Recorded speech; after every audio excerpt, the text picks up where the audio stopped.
Olá a todos, meu nome é Manuel Maia, sou médico oncologista do Centro de Oncologia do Paraná, em Curitiba, e também membro do Grupo Cooperativo Latino-Americano de Tumores Geniturinários.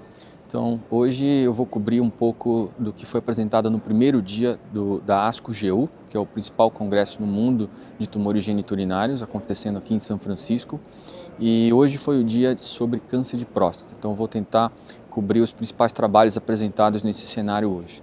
Então, para começar pela manhã, a gente tem o estudo REDUCE, que é um estudo europeu que tentou avaliar o risco de hipocalcemia e também o tempo para o primeiro evento esquelético nos pacientes que usam denosumab, pacientes com câncer de próstata metastático resistente à castração. Então, esse estudo é um estudo muito interessante que comparou, depois de 16 semanas de indução com denosumab na dose habitual, 120 mg a cada 4 semanas, após 16 semanas, randomizou os pacientes para fazer essa mesma dose a cada 3 meses ou continuar com a terapia habitual a cada 4 semanas. Então, o objetivo primário do estudo era tentar avaliar se havia uma não inferioridade em termos de tempo para primeiro evento esquelético, mas esses dados ainda não estão maduros. O que foi apresentado foi o risco de hipocalcemia nessa população, que é um desfecho secundário, e eles mostraram que o risco de hipocalcemia cai pela metade após esse tempo de indução, quando os pacientes usam o denosumab a cada 12 semanas em vez de 4 semanas. Então, é um estudo bastante interessante que pode vir aí a diminuir toxicidade, como a hipocalcemia e custo de tratamento, mas que, claro, a gente precisa saber se a eficácia em termos de prevenção de eventos esqueléticos nesse trabalho vai ser mantida com essa mudança de administração. Um outro estudo bastante interessante agora no campo da radioterapia foi a comparação entre SBRT versus a radioterapia convencional ou hipofracionada em 4 semanas nos pacientes com câncer de próstata localizado de risco intermediário. Então, esse é um estudo que está em andamento ainda, os desfechos em termos de eficácia de tratamento ainda não foram reportados, mas de forma interessante, o que foi apresentado hoje é que em termos de toxicidade não houve diferença estatística de toxicidade entre os dois trabalhos, entre SBRT e o grupo de radioterapia convencional ou hipofracionada, até em alguns cenários com uma toxicidade tendendo a ser um pouco menor no grupo de SBRT. Então, é um trabalho importante, já que isso pode reduzir bastante o tempo de tratamento para o câncer de próstata localizado, que na convencional chega quase a 8 semanas, entre 7 e 8 semanas, a hipofracionada vai chegar em torno de 4 semanas, mas a SBRT é feita em 5 dias, ou seja, menos de uma semana. Isso teria um impacto na logística de forma significativa para os centros de radioterapia e talvez até nos custos. Então, esses são os dois principais trabalhos apresentados pela manhã. À tarde, a gente já viu mais coisa de doença metastática.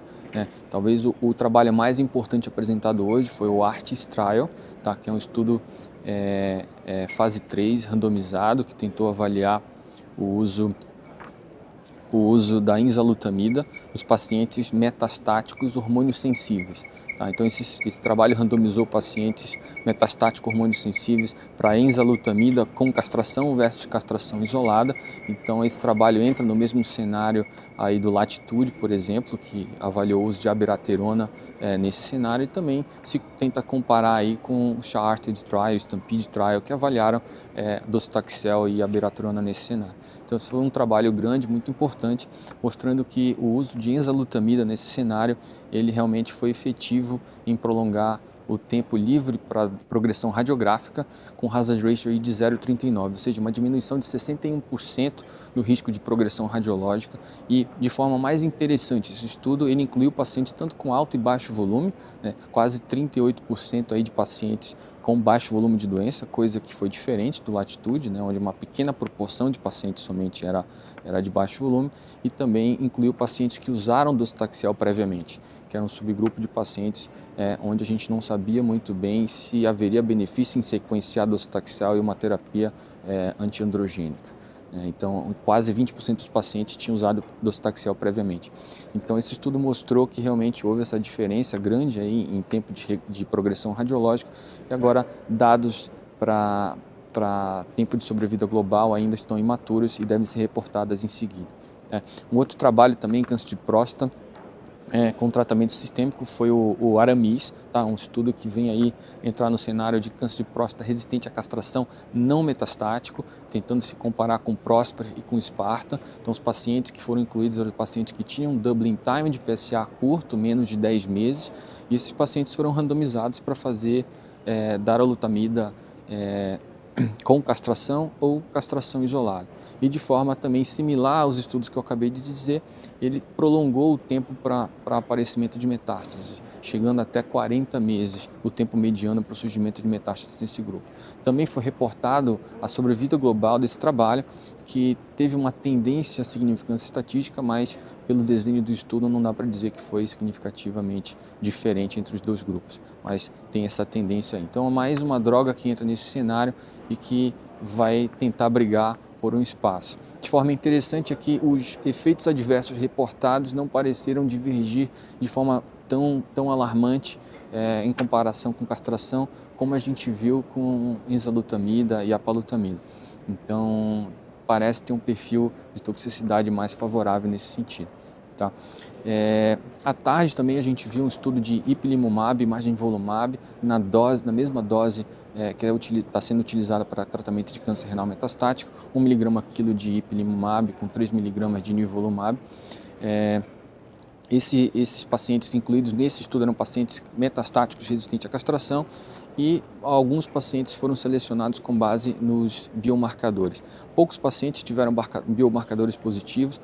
No geral, o trabalho na população inteira não mostrou dados muito convincentes, uma taxa de resposta entre 3% a 8%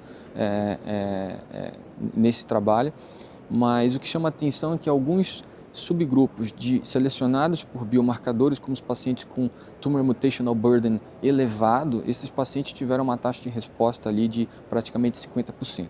Então isso chama atenção, talvez seja o caminho para se prosseguir com imunoterapia em câncer de próstata, selecionar bem por biomarcadores. Atentar para o fato de que a toxicidade nesse trabalho ela foi bem mais elevada e a taxa de descontinuação bem mais elevada do que a gente via com ipinivo em outras situações, como melanoma e câncer de rim. Tá? Um outro trabalho que chamou atenção foi a utilização de células tumorais circulantes como biomarcadores substitutos de sobrevida global. Tá? Howard Shadow Memorial apresentou esse trabalho muito importante. Ele mostra que a decadência, a caída ou até a negativação das células tumorais circulantes no sangue, elas têm uma melhor correlação com sobrevida global até do que a queda de PSA. Então isso pode ser um endpoint surrogate, substituto para ser utilizado nos trabalhos de forma a acelerar o desenvolvimento de drogas e aprovação de terapias novas aí. Um outro trabalho importante para finalizar foi o estudo Cheiron, apresentado agora no final da tarde, que é um estudo em pacientes com câncer de próstata metastático resistente à castração. Esse estudo comparou pacientes em braços de docetaxel isolado, claro, junto com castração, versus pacientes com docetaxel mais enzalutamida. Então, esses pacientes foram avaliados de forma prospectiva no estudo fase 3. O que se tentou avaliar como endpoint primário foi justamente a taxa de controle, taxa de progressão em 6 meses. E realmente houve um ganho absoluto de 16% para a população que utilizou docetaxel em combinação com enzalutamida, comparado com docetaxel sozinho. Então é um trabalho bastante interessante, porém ele chega um pouco atrasado, né, nesse cenário, já que essas terapias que abrangem a manipulação hormonal, elas já têm sido utilizadas como enzalutamida, abiraterona, já no cenário castração sensível. Então fica aí realmente um cenário muito restrito para o uso dessa combinação no cenário castração resistente. Então eram esses estudos que eu queria comentar, agradeço pela oportunidade, espero que tenha contribuído para disseminar informações aí nesse evento tão importante da oncologia. Obrigado.